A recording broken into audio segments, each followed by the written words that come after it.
Welcome to our channel. నేను మీ లక్ష్మణ్. ప్రస్తుతం మనతో పాటు ఉన్నారు రియల్ ఎస్టేట్ ఎక్స్పర్ట్ ఆర్యన్ గారు. సో అతను కూడా అడుగుదాం. ప్రస్తుతం జీఎస్టీ గురించి కేంద్ర ప్రభుత్వం తీసుకున్న నిర్ణయం రియల్ ఎస్టేట్పై ఎలాంటి ప్రభావం చూపిస్తుందో కూడా తెలుసుకునే ప్రయత్నం చేద్దాం. నమస్తే అండి. నమస్తే అండి.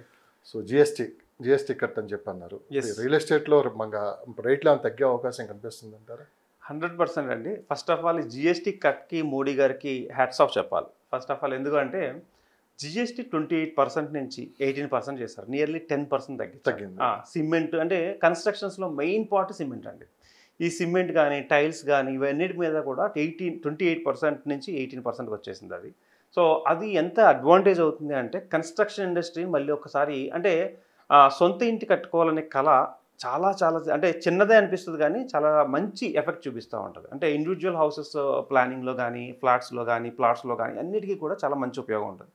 అండ్ శాండ్ అనేది మీకు 100% మళ్ళీ కన్స్ట్రక్షన్లో మరొకటి శాండ్ అనేది ఒకటి, చిన్న చిన్న టైల్స్ అనేవి ఒకటి, ఇవన్నీ కూడా 18% నుంచి 5% తగ్గించేశారు.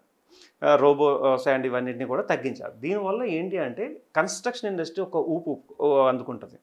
అంటే ఈ మోదీ గారిది చాలా లాంగ్ టర్మ్ విజన్ అనేది చెప్పుకోవాలి. ఎందుకంటే జిఎస్టీ వల్ల పడే దానివల్ల రేట్లు పెరుగుతున్నాయి. బికాజ్ ఎందుకంటే కన్స్ట్రక్షన్ కాస్ట్ అనేది సిమెంట్ మీద, ఇసుక మీద, ఇలాంటి వాటి మీద ఎక్కువ ఉంటుంది, మెటీరియల్ మీద, ఐరన్స్ మీద. వీటిని తగ్గించగలిగితే ఏమవుతుందంటే కన్స్ట్రక్షన్ కాస్ట్ తగ్గుతుంది. కన్స్ట్రక్షన్ కాస్ట్ తగ్గితే ఎవరైతే ప్లేయర్స్ ఉన్నారో కన్స్ట్రక్షన్ రిలేటెడ్ వాళ్ళందరూ కూడా రేట్లు తగ్గించగలరు.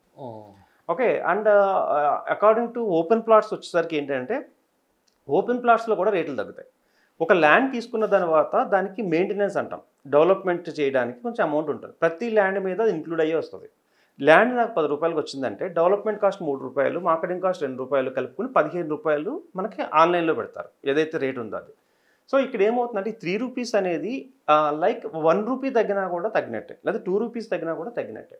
సో అంటే ఓవరాల్ స్క్వేర్ యార్డ్ మీద లేదా ఓవరాల్ ఎస్ఎఫ్టీ మీద ఈ రేటు తగ్గే అవకాశాలు ఉన్నాయి. ఫర్ ఎగ్జాంపుల్ ఇంతకు ముందు 10,000 పెట్టి స్క్వేర్ యార్డ్ కొనుక్కున్న పర్సన్స్ ఎవరైతే ఉన్నారో ఇప్పుడు 9,000 అంటే 9,000 రేట్లో పడుతుంది. అంటే కొత్త ప్రాజెక్ట్స్ అన్నీ కూడా తక్కువ పడతాయి. అట్ ది సేమ్ టైం ఎస్ఎఫ్టీలు ఉన్నాయి కదా, 6,000, 6,500, 7,500, మినిమం 500 రూపీస్ తగ్గే అవకాశాలు అయితే ఉన్నాయండి. మీకు 500 నుంచి 1,000 రూపీస్ కూడా తగ్గే అవకాశాలు ఉన్నాయి. అంటే ఇమీడియట్ తగ్గుతుందా అంటే నిన్న 22 నుంచే ఇదంతా అప్లై అయింది. ఎస్, దీనికి కూడా చిన్న ఎగ్జాంపుల్ మనకి ఫ్లిప్కార్ట్ కావచ్చు, లేకుంటే అమెజాన్ కావచ్చు, బిగ్ బిలియన్ డే అని చెప్పి ఆఫర్స్ ప్రకటించినట్టే ఎస్ మనకి జిఎస్టీలో కూడా ఒక మంచి ఆఫర్ అనుకోవచ్చు. ఎప్పుడైతే ఈ ఆఫర్ దొరికినప్పుడు అందరూ వినియోగించుకున్నట్టు ఖచ్చితంగా జిఎస్టీ తగ్గినప్పుడే ఇప్పుడు కొత్తగా ఇన్వెస్ట్ చేసే వాళ్ళు కావచ్చు, ఎప్పటి నుంచో వెయిట్ చేస్తున్నారు అందరూ కావచ్చు, ఇప్పుడు రియల్ ఎస్టేట్ వైపు వెళ్ళి ఇన్వెస్ట్ చేయడానికి ముందుగా వచ్చే అవకాశం కనిపిస్తుంది. చాలా మంచి అవకాశం అండి. ఇంకోటి ఏంటంటే ఇన్సూరెన్స్ల మీద కూడా కట్టించారు. ఇన్సూరెన్స్లో ఒకప్పుడు ఇన్సూరెన్స్లు కూడా జిఎస్టీ ఉండేది. జిఎస్టీ తగ్గడం అంటే ఎంత ఉపయోగం అంటే చాలామంది హెల్త్ కేర్ ఇండస్ట్రీలో తీసుకోవాలనుకుంటే ఆ ఇన్సూరెన్స్ పార్ట్ కొంచెం ఎక్కువైపోతుంది. అంటే middle class and lower middle class, ఇది నిజంగా చెప్తున్నా, లోవర్ మిడిల్ క్లాస్ మీద ఆ ఇన్సూరెన్స్ కూడా ఎక్కువ. అంటే హెల్త్ కేర్లో కూడా అది మంచి బూమింగ్ తీసుకొస్తుంది. అంటే హెల్త్ కేర్ కూడా మళ్ళీ industry, real estate industry connection ఉంటుంది. సో ఇఫ్ అందరి హెల్త్ కానీ అదంతా బాగున్నప్పుడు మాత్రం వెల్త్ మీద కూడా ఫోకస్ చేయగలరు.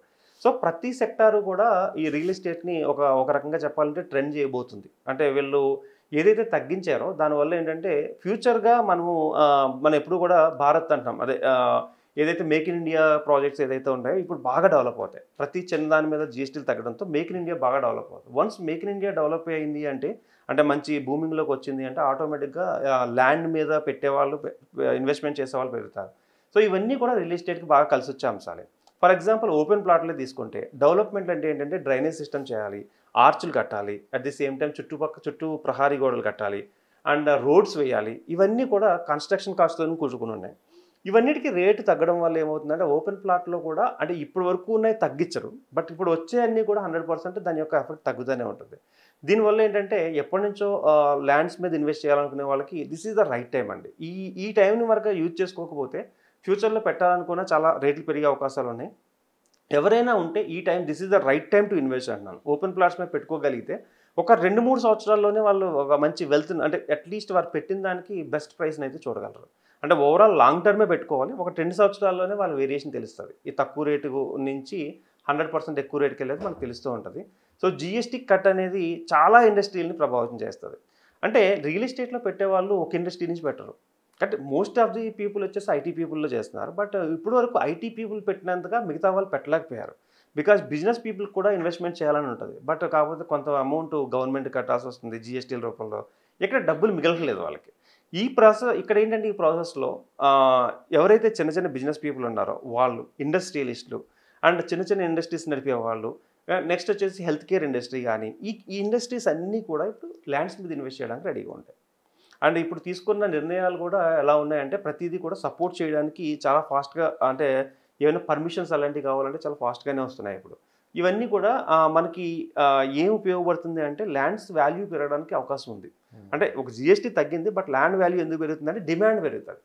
అందరూ మళ్ళీ పెట్టాలనుకున్న వాళ్ళందరూ ఒకే చోటుకు వచ్చి పెట్టడం వల్ల డిమాండ్ పెరుగుతుంది. డిమాండ్ పెరిగితే మళ్ళీ ల్యాండ్ రేట్ పెరుగుతుంది. సో ల్యాండ్స్ మీద ఇన్వెస్ట్మెంట్ ఎందుకు చేయాలంటే అది మనం క్రియేట్ చేయలేం. సో కాబట్టి this is the right time to invest. అంటే జిఎస్టీ కట్ తర్వాత మార్కెట్లో ఎలాంటి చర్చ నడుస్తుంది అంటే బిల్డర్స్లో పర్టికులర్గా? అంటే ఇప్పుడు జరిగింది చాలా ఎర్లీ, అంటే 22 నుంచి ఈ జిఎస్టీ కట్ ఏదైతే ఉందో దీన్ని స్టార్ట్ అయ్యింది. ఒక 2 నుంచి 3 నెలల వరకు అవన్నీ సెట్ అవ్వడానికి టైం పడుతుంది. అంటే ఈవెన్ మీరు కొన్ని మెడికల్ షాపుల్లో కూడా జిఎస్టీ కట్కి ఇంకా మా సాఫ్ట్వేర్లు ప్రిపేర్ అవ్వలేదని మెసేజ్లు కూడా పెడుతున్నారు. అంటే ఈ సాఫ్ట్వేర్లు అన్నింటిలో మళ్ళీ మార్చుకోవాలి కదా ప్రసిద్ధి. So it will take some time, అంటే 2 to 3 months వరకు ఈ కన్క్లూజన్కి రావడానికి కన్ఫ్యూజన్ అయితే ఉంటుంది. దెన్ అంటే ఫాస్ట్గా అప్డేట్ అయిన వాళ్ళు ఎవరంటే ఇన్సూరెన్స్ వాళ్ళు ఆల్రెడీ జీరో కట్ ముందు నుంచే, కట్టింగ్ దగ్గర నుంచే ఆ సాఫ్ట్వేర్ ఉన్నది కొంచెం అప్డేట్ చేసుకొని జీరో కట్తో ఆఫర్లు పెట్టి ఇవన్నీ చేస్తున్నారు. సో నాకు తెలిసి ఒక 2-3 నెలలు టైం పడుతుంది. నిజం చెప్పాలంటే ల్యాక్స్ ఆఫ్ పీపుల్ ఫేసుల్లో హ్యాపీగా అనిపిస్తుంది ఈ ఒక్క డెసిషన్ వల్ల అండి. రిజిస్ట్రేషన్ ఫీజులు కూడా తగ్గే లేదు, పెరుగుతాయి. ఇంకా రిజిస్ట్రేషన్ ఫీజులు అయితే పెరుగుతూ ఉంటాయి, కానీ ఓన్లీ జిఎస్టీ వరకు అయితే అంటే గూడ్స్ ఏవైతే ఉన్నాయో ప్రొడక్ట్ చేసే వాళ్ళు, ఇండస్ట్రియలిస్ట్కి, వీళ్ళందరికీ చాలా ఉపయోగం ఉంటుంది. అండ్ లగ్జరీ అయితే ఏం తగ్గలేదు. లగ్జరీ అంటే లగ్జరీ స్టేస్ ఇలాంటివన్నీ కూడా ఉంచారు. ఎందుకంటే వాళ్ళు ఇంకోటి కార్లు కూడా తగ్గుతాయి. కార్లకి ఏదైతే మ్యానుఫ్యాక్చరింగ్ సంబంధించిన మెటీరియల్ అన్నీ కూడా జిఎస్టీ తగ్గినాయి. సో కార్లు అంటే చిన్నగా లగ్జరీ అన్నీ కూడా మళ్ళీ ఊపందుకుంటా ఉంటాయి. కొనుగోలు శక్తి పెరిగే అవకాశం 100% అండి. కొనుగోలు శక్తి పెరుగుతుంది, ఎందుకంటే బికాజ్ లగ్జరీ సెక్టార్లో కూడా చాలా వరకు తగ్గినాయి. సో ఇవన్నీ కూడా అడ్వాంటేజ్ ఏంటంటే పీపుల్ నెక్స్ట్ లెవెల్కి వెళ్ళడానికి కావాల్సిన దానికి ఇది ఉపయోగపడచ్చు. దీనిలో లాభపడేది ఎవరు? ఎక్కువగా లాభపడేది ఎండ్ కస్టమర్ అండి. మనం చెప్పాలంటే అంటే మనకి మీరు అన్నట్టు ఇందాక ఫ్లిప్కార్ట్ ఇవన్నీ కూడా దీంట్లో కొనే ప్రతి దాంట్లో కూడా మనమే చాలా అంటే 18% అవన్నీ కడుతున్నాయి కదా, రేటు తగ్గుతుంది. అంటే సామాన్యుడికి, అంటే middle class and lower middle క్లాస్కి ఒక చిన్న ఊపిరి తీసుకునే మార్గం అనమాట ఇదంతా. ఓవరాల్గా ఎండ్ కస్టమర్స్ మనకి లాభం వస్తుంది. బికాజ్ ఎక్కడ లాభం వస్తుంది అంటే ఇండస్ట్రియలిస్టులకు గవర్నమెంట్ కట్టాల్సిన తగ్గుతుంది కాబట్టి ఆ అమౌంట్ ఇక్కడ తగ్గించే అవకాశాలు ఉన్నాయి. సో ఎందుకంటే కాంపిటీషన్ యుగం ఇది. ₹1 తగ్గిస్తేనే వేరే వాళ్ళు మన ప్రోడక్ట్ వచ్చే అవకాశాలు ఉంది. మొన్నటి వరకు ఎందుకు చేయలేకపోయారంటే గవర్నమెంట్ పే చేసింది ఇవన్నీ చూసుకుంటే నేను ఇందాక చెప్పాను, మళ్ళీ ₹10 మీద ₹2, ₹3 పడుకుంటే ఎక్కువైపోయాను. సో నౌ ఇప్పుడు there is a good option. అందరూ కూడా మంచి కాంపిటేటివ్ ప్రజల్లో కూడా స్పష్టమైన అవగాహన రావాలి. దీనికి టైం పడుతుంది.